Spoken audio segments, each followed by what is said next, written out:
এটা অনেকটা চানাচুরের মতো, খেতে ভালো লাগবে, দেখতে সুন্দর, কিন্তু এটার কোনো পুষ্টিগুণ নাই।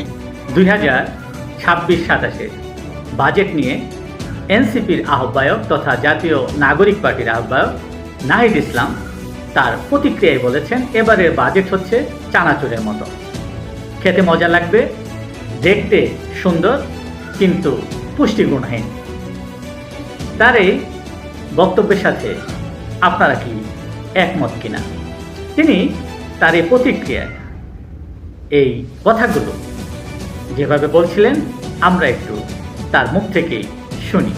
সেই সাথে তিনি কিছু বিষয়ও উল্লেখ করেছেন এই বাজেটের প্রতিক্রিয়ার বক্তব্য, তাও কিছুটা সংক্ষেপে শোনা যাক তার মুখ থেকে।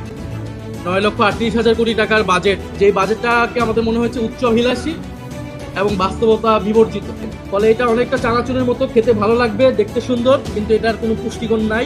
যেটা আমরা খুবই অবাক হয়েছি যে পুরো অর্থমন্ত্রীর পুরো বক্তব্য যদি আপনি অ্যানালাইসিস করেন, অর্থনৈতিক গণতন্ত্রের কথা বলতেছেন, অর্থনৈতিক অনেক শুনলে মনে হবে অনেক বিপ্লব ঘটে যাচ্ছে, কিন্তু ব্যাংকিং খাত এবং অর্থনৈতিক খাতের সংস্কার নিয়ে কোনো ধরনের আলাপ নেই।